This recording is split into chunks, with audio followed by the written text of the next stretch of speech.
तो सीधा आपको बीजेपी के स्थापना दिवस कार्यक्रम में ले चलते हैं। मुख्यमंत्री पुष्कर सिंह धामी वर्चुअली जुड़े हैं और आज बीजेपी की स्थापना दिवस है और 43 साल हो गए हैं भारतीय जनता पार्टी की स्थापना को। तो ये लाइव तस्वीरें आपके सामने थोड़ी देर में हम दिखाएंगे, जहां पर मुख्यमंत्री पुष्कर सिंह धामी संबोधित कर रहे हैं। आज राष्ट्र सेवा के लिए समर्पित और राष्ट्र निर्माण के लिए संकल्पित विश्व की सबसे बड़ी पार्टी, इस पार्टी के हम सब सदस्य हैं, आज उसके स्थापना दिवस के अवसर पर आप सभी को बधाई देता हूं, सबको शुभकामनाएं देता हूं। और आज के इस अवसर पर जिन सबका नाम आदरणीय महेंद्र भट्ट जी ने लिया, उनके साथ अपने को संबद्ध करते हुए, चूंकि समय कम है, अभी आदरणीय राष्ट्रीय अध्यक्ष जी का और प्रधानमंत्री जी का उद्बोधन हम सबको प्राप्त होना है। ऐसे सभी महानुभाव, महान आत्माएं जिन्होंने पार्टी को खड़ा करने पर स्वयं को तिल तिल जलाकर भाजपा को बटबख्त बनाने का काम किया, ऐसे सभी महापुरुषों को भी मैं आज के इस अवसर पर नमन करता हूं। आज बड़े सौभाग्य की बात है कि भाजपा स्थापना दिवस के साथ ही भगवान बजरंगबली जी का भी जन्मोत्सव है। मैं इस अवसर पर आप सभी को हनुमान जयंती की भी बहुत शुभकामनाएं देता हूं। और बजरंगबली जी, जो कि साक्षात इस कलयुग के भगवान हैं, सबसे पहले अगर किसी के यहाँ सुनवाई होती है तो हनुमान जी के यहाँ होती है, बजरंगबली जी के यहाँ होती है। उनकी कृपा हम सब पर बनी रहे, हमारे प्रदेश पर बनी रहे, हमारे सभी लोगों पर बनी रहे। सभी प्रकार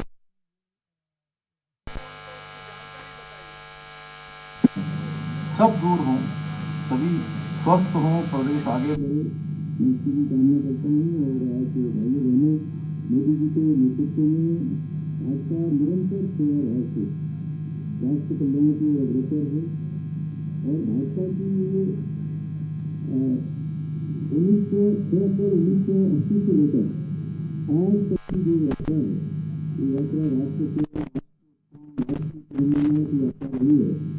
इस लंबे कालखंड में अनेक निर्णय हम सबके सामने हुए हैं। हमारा सौभाग्य है कि हम ऐसे संगठन के सदस्य हैं जिसके लिए सबसे पहले राष्ट्र प्रथम है, संगठन द्वितीय है और व्यक्ति अंतिम है। अन्य पार्टियों में और हमारी पार्टी में एक अंतर है कि कार्यकर्ता वहां भी होते हैं, वहां भी पदाधिकारी होते हैं, वहां भी चुनाव के लिए तमाम प्रकार के मुद्दे होते हैं। उनमें और हम में जो अंतर है, जब से जनसंघ बना, जब से भारतीय जनता पार्टी बनी, कि भारतीय जनता पार्टी के लाखों करोड़ों कार्यकर्ता एक ध्येय लेकर कि हमारे विचार को मजबूत करना है, भारत को परम वैभव तक पहुंचाना है, उसके लिए निस्वार्थ भावना से काम करते हैं। आज के इस महान अवसर पर देश की महान विभूतियों में से एक डॉक्टर श्यामा प्रसाद मुखर्जी एवं पंडित दीनदयाल जी का मैं स्मरण करता हूं, उनको नमन करता हूं कि उन्होंने राष्ट्रोदय और अंत्योदय का जो परम कर्तव्य मानते हुए भारत की राजनीति में जनसंघ रूपी एक ऐसा पौधा रोपा जो आज भारतीय जनता पार्टी के रूप में वट वृक्ष बन गया है। और वट वृक्ष ही नहीं, केवल भारत की ही पार्टी, सबसे बड़ी पार्टी नहीं, बल्कि हम विश्व की सबसे बड़ी राजनीतिक पार्टी बन गए हैं। आजादी के बाद देश के अंदर कांग्रेस की सरकार बनी थी, हम सब जानते हैं। लेकिन ऐसा समाज जो वंचित था, छूट गया था, पिछड़ गया था, गरीबी में जी रहा था, उसको कभी भी आगे लाने का काम नहीं हुआ। ये भली भांति हम जाते हैं, देश की आजादी के बाद लगातार 55 सालों तक, 60 सालों तक इस देश के अंदर एक ही पार्टी का शासन रहा, एक ही परिवार का शासन रहा। और इन सबकी हितों की रक्षा करने के लिए उस समय हमारे आदरणीय श्यामा प्रसाद मुखर्जी ने अनुभव किया कि कांग्रेस की ये नीतियां लोकतंत्र के लिए ठीक नहीं है। और सहायता, शासन और सरकार समाज के अंतिम छोर तक पहुंचना चाहिए। अंतिम व्यक्ति तक तब तक नहीं पहुंचेगी जब तक इस प्रकार का संगठन नहीं होगा, इस प्रकार की सोच नहीं होगी, इस प्रकार का एक लोगों को जागरूक करने का अभियान नहीं होगा। उसको आगे बढ़ाते हुए ये सब काम हुआ। और श्यामा प्रसाद मुखर्जी ने वर्ष 1951 में इसके लिए जनसंघ की स्थापना की, जिसका चुनाव चिन्ह दीपक था। उसका एकमात्र लक्ष्य देश के सामान्य जीवन के लोगों के जीवन को प्रकाशमान करना, उनको आगे बढ़ाना, उनके अंदर कहीं न कहीं देश की एकता, देश की अखंडता के लिए काम करने का भाव जागृत करना। और आज जो मोदी जी के नेतृत्व में कश्मीर के अंदर धारा 370 समाप्त करने का जो ऐतिहासिक निर्णय देश की आज़ादी के इतने बड़े कालखंड के बाद लिया गया, वह सोच भी डॉक्टर श्यामा प्रसाद मुखर्जी की थी। और जम्मू कश्मीर भारत का पूर्ण रूप से अभिन्न अंग बने, इसके लिए उन्होंने उस समय एक नारा बुलंद किया था। हम सब लोग जानते हैं कि देश के अंदर एक देश में दो निशान, एक देश में दो प्रधान और एक देश में दो विधान नहीं चलेंगे। इन सब को समाप्त करने का काम आदरणीय मोदी जी के नेतृत्व में हुआ है।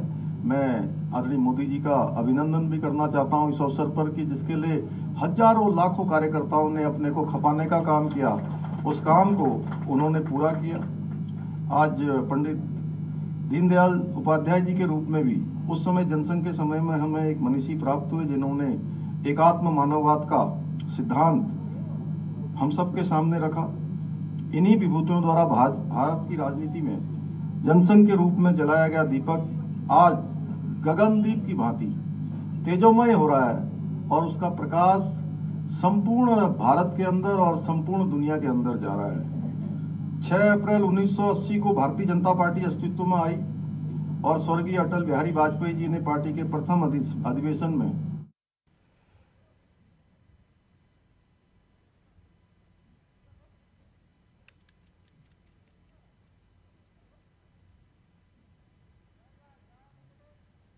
तो सीधे आप सुन रहे थे मुख्यमंत्री पुष्कर सिंह धामी को। देहरादून से इस वक्त की बड़ी खबर आ रही है, उसका रुख कर लेते हैं। उत्तराखंड में किताबों से हटा है मुगलों का इतिहास। जी हां, इतिहास हटा है मुगलों का। देहरादून से बड़ी खबर, उत्तराखंड में किताबों से मुगलों का इतिहास हटा दिया गया है। राज्य के सभी सरकारी स्कूलों में लागू है एनसीईआरटी का पैटर्न। सीएम धामी ने भी कहा है बदलाव का किया जाएगा आकलन। उत्तर प्रदेश के साथ साथ उत्तराखंड में भी अब किताबों में मुगलों का इतिहास नहीं पढ़ाया जाएगा, क्योंकि एनसीईआरटी का जो पैटर्न है वो लागू है उत्तराखंड में भी। और अब मुख्यमंत्री पुष्कर सिंह धामी ने भी कहा है कि बदलाव का आकलन किया जाएगा। बात कही है, राज्य के सभी सरकारी स्कूलों में लागू है एनसीईआरटी का पैटर्न और एनसीईआरटी के पैटर्न से मुगलों का इतिहास हटाया गया है। यानी कि उत्तराखंड के बच्चे भी अब मुगलों का इतिहास नहीं जान सकेंगे, मुगलों का इतिहास नहीं पढ़ सकेंगे। देहरादून से बड़ी खबर आपको बता रहे हैं, उत्तराखंड में किताबों से हटा दिया गया है मुगलों का इतिहास। राज्य के सभी सरकारी स्कूलों में, माफ कीजिएगा, राज्य के सभी सरकारी स्कूलों में लागू है एनसीईआरटी का पैटर्न।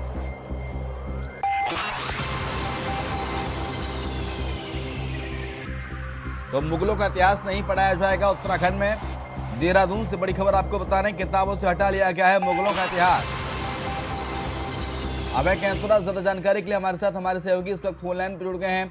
अभय, उत्तराखंड में भी अब मान के चले कि मुगलों का इतिहास उत्तराखंड के बच्चे नहीं पढ़ सकेंगे, क्या अपडेट, क्या जानकारी आपके पास?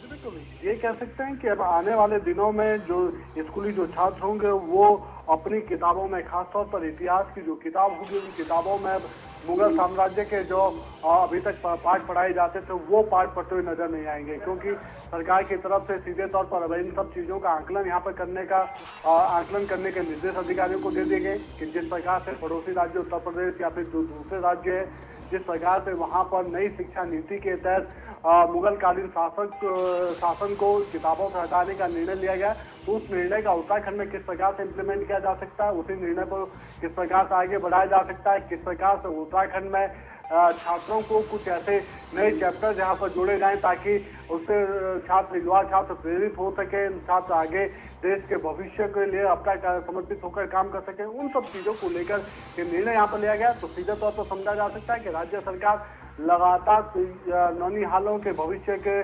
संदर्भ में बेहतर निर्णय यहाँ पर ले रही है। और यही निर्णय स्कूलों में एनसीईआरटी की किताबों को लेकर भी लिया गया कि जो मुगलकालीन जो पाठ पढ़ाए जाते थे, मुगलकालीन शासन का जो लेसन पढ़ाया जाता था, उस लेसन को किस प्रकार से हटाया जा सकता है और उसकी जगह पर कौन से नए प्रेरक जो पाठ होते हैं, नए लेसन होते हैं, उनको शामिल किया जा सकता है। जी, लेकिन इसके साथ साथ ये जो एनसीईआरटी का पाठ्यक्रम है लागू अब है, ये सभी सरकारी स्कूलों के अलावा प्राइवेट स्कूलों में भी एनसीईआरटी पैटर्न है, या फिर ये मान के चले कि सरकारी स्कूलों में ही नहीं पढ़ाया जाएगा?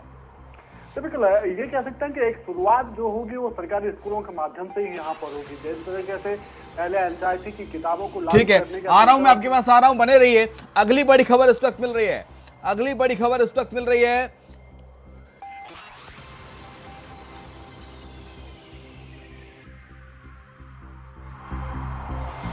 और अगली बड़ी खबर मिल रही है, हरिद्वार और ऋषिकेश की सूरत बदलेगी, दून में बनेगी कैपिटल सिटी। रायपुर में वन विभाग से मिली है 60 हेक्टेयर भूमि।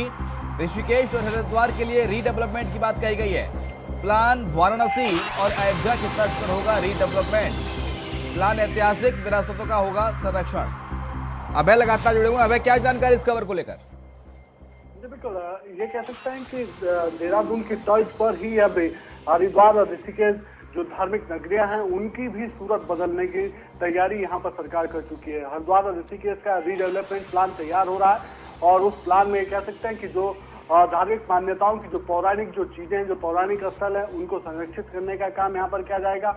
और बाकी जो दूसरे शहर के जो दूसरे भाग होंगे उनको स्मार्ट सिटी या फिर ये कह सकते हैं कि जो मेट्रो सिटी की तर्ज पर किस प्रकार से डेवलप किया जा सकता है, विकसित किया जा सकता है, उसको लेकर इस रीडेवलपमेंट प्लान में उसको शामिल किया जाएगा।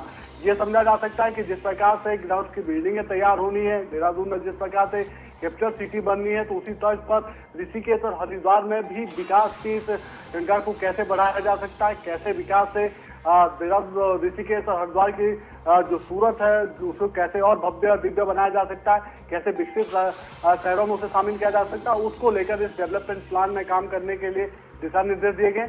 और ये समझा जा सकता है कि जल्द ही हरिद्वार और ऋषिकेश भी जिस प्रकार से राजधानी देहरादून स्मार्ट सिटी के तहत विकसित हो रहा है, उसी तर्ज पर रीडेवलपमेंट प्लान के जरिए ऋषिकेश और हरिद्वार भी नए स्वरूप में नजर होता हुआ नजर आएगा। जी, ये हरिद्वार ऋषिकेश रीडेवलपमेंट प्लान है, अब इसको कब तक एग्जीक्यूट किया जाना है? क्योंकि 60 हेक्टेयर भूमि की बात कही जा रही है, रायपुर वन विभाग से 60 हेक्टेयर भूमि भी मिली है।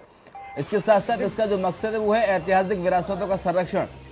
अब जी बिल्कुल, इसे इस रूप पर लिया जा सकता है कि अभी सरकार ने इन सब चीजों को लेकर रीडेवलपमेंट प्लान बनाने की तैयारी यहाँ पर करी है। जैसे ही रीडेवलपमेंट प्लान को शासन की मंजूरी मिलती है तो फिर डीपीआर उसकी तैयार होगी। तो ये समझा जा सकता है कि अगले 1 साल से लेकर अगले 4 साल का जो खाका है उस खाके के भीतर इस रीडेवलपमेंट प्लान को धरातल पर उतारने की तैयारी राज्य सरकार की होगी, ताकि हरिद्वार और ऋषिकेश भी अब दिव्य और भव्य शहरों की सूची में आ सके। यहाँ के जो रीडेवलपमेंट प्लान होगा उसमें जो पौराणिक जो धरोहरें होंगी, चाहे आपके आश्रम हो या फिर आपके देवी देवताओं के जो देवी स्थल हैं, दिव्य स्थल हैं, या फिर हर की पहाड़ी है, उसे किस प्रकार से संरक्षित किया जा सकता है उसको लेकर काम किया जाएगा। इसके अलावा ठीक है, आएंगे आपके पास, बने रहिए। अब है अगली खबर का रुख कर लेते हैं। अगली खबर इस वक्त मिल रही है देहरादून से ही, बड़ी खबर है ये। खबर यह है कि केदारनाथ हेली सेवा के लिए 8 अप्रैल से शुरू होगी बुकिंग। जी हाँ, केदारनाथ हेली सेवा के लिए 8 अप्रैल से बुकिंग शुरू होने जा रही है। आईआरसीटीसी कर रहा है ट्रायल। 90% टिकट की बुकिंग हो चुकी है। आईआरसीटीसी होगी 10% टिकटों की बुकिंग। इमरजेंसी कोटे के तहत ऑफलाइन भी टिकटें होंगी। तो बड़ी खबर है ये। अब है केदारनाथ हेली सेवा के लिए 8 अप्रैल से बुकिंग शुरू होने जा रही है। क्या तैयारियां प्रशासन की? बिल्कुल, यूकाडा की तरफ से पूरी तैयारियां यहाँ पर केदारनाथ हेली सेवा को लेकर कर ली गई है, जिसमें 22 अप्रैल से जो यात्रा शुरू होगी उस यात्रा से पहले ये कह सकता है कि जो ट्रायल होगा उस ट्रायल को करने का काम हेली कंपनियों की तरफ से किया जाएगा। और उसके बाद जैसे ही यात्रा प्रारंभ होगी तो फिर हेली सेवाओं की बुकिंग यहाँ पर शुरू हो जाएगी। 8 अप्रैल से ऑनलाइन बुकिंग यहाँ पर की जा सकती है। उसमें 90-10 का रेशियो यहाँ पर रखा गया है, यानी जो आईआरसीटीसी जो कंपनी है रेलवे की, उसके माध्यम से हेली सेवाओं की बुकिंग यहाँ पर की जाएगी जो 90% होगी। 10% इमरजेंसी कोटा यहाँ पर रखा गया है। इसमें यह समझा जा सकता है कि ऑफलाइन माध्यम से होगा। अगर कभी आपातकालीन स्थितियां आती है तो उससे कैसे यहाँ पर निपटा जा सकता है, उन सब चीजों को लेकर 10% टिकट हेली सेवाओं के इमरजेंसी कोटे में रखे गए। लेकिन बाकी जो 90% टिकट होंगे वो यूकाडा की तरफ से जो आईआरसीटी जो रेलवे की जो संस्था है उसके माध्यम से जो श्रद्धालु पर्यटक है वो यहाँ पर बुक कर सकते हैं। जी ठीक है, बहुत शुक्रिया आपका। अब है सीधा आपको दोबारा ले चलते हैं। मुख्यमंत्री पुष्कर सिंह धामी क्या कुछ कह रहे हैं, सीधे आपको ले चलते हैं। Public GD Goenka public school में है और इससे शुभारंभ अवसर पर CM Dhami. At the inaugural ceremony of G.D. Goenka Public School, Dehradun, our Honorable Chief Guest, Shri Pushkar Singh Dhami ji, Chief Minister of Uttarakhand, special guest Shri Dhan Singh Rawat ji, Honorable Education Dani ji, Mayor of Dehradun, and all the other dignitaries present on the dais. A warm and very pleasant morning to all guests present on this auspicious occasion. We are extremely happy to have you with us today to share a joy and delightful moments of the day and to be part of what we are as a Goenka family. The GD Goenka Group is a leading educational setup driven by passion for excellence in education and quality in life, where globalization and synchronization are the buzzwords. The mixing of educational institutions from preschools to postgraduate institutes with world-class infrastructure, salubrious and well-maintained Wi-Fi enabled campuses, well-equipped libraries and high-tech laboratories and a dedicated and seasoned academics support is an ideal and conducive environment for providing education that can be benchmarked against the best. The occasion of 29 years of excellence in education, we celebrate the glorious trajectory of giving wings to dreams of young minds. The vision of the founder since the inception of the academic organization has not been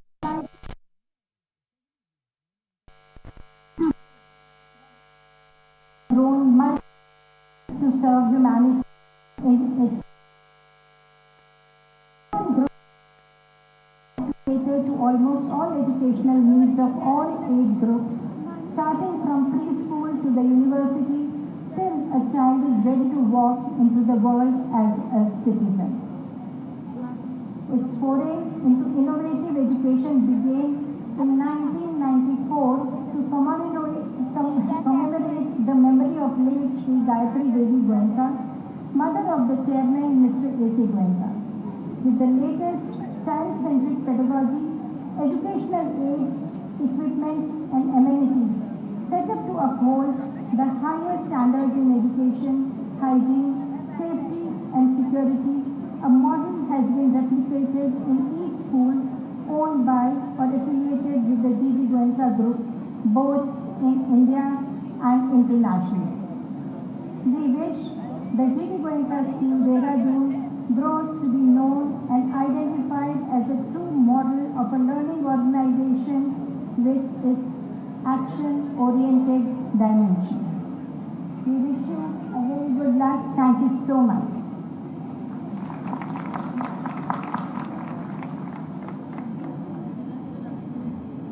We would now like to request our special guest, Honorable Education Minister,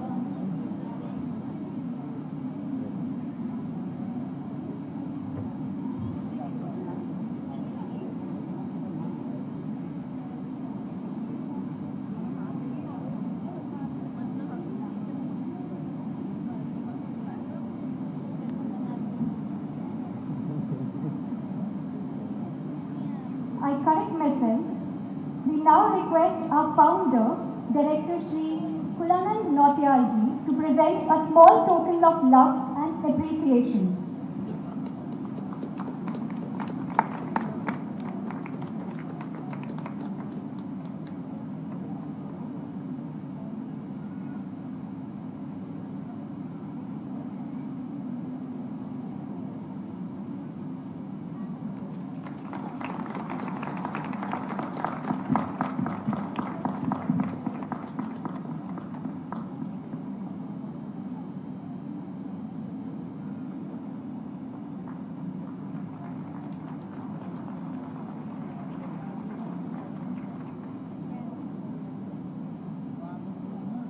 We also request our founder director to present mementos to all our dignitaries.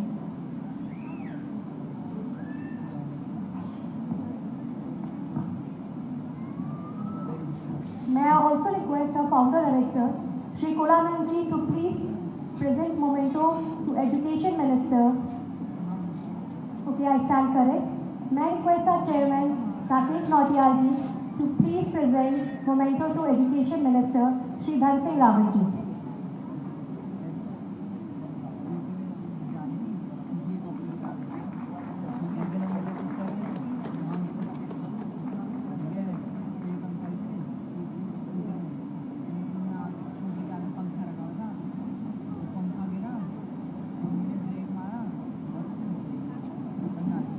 May I also request Rakesh Nautiyal ji to please present memento to Mayor Shri Sunil Unyal Gamar ji.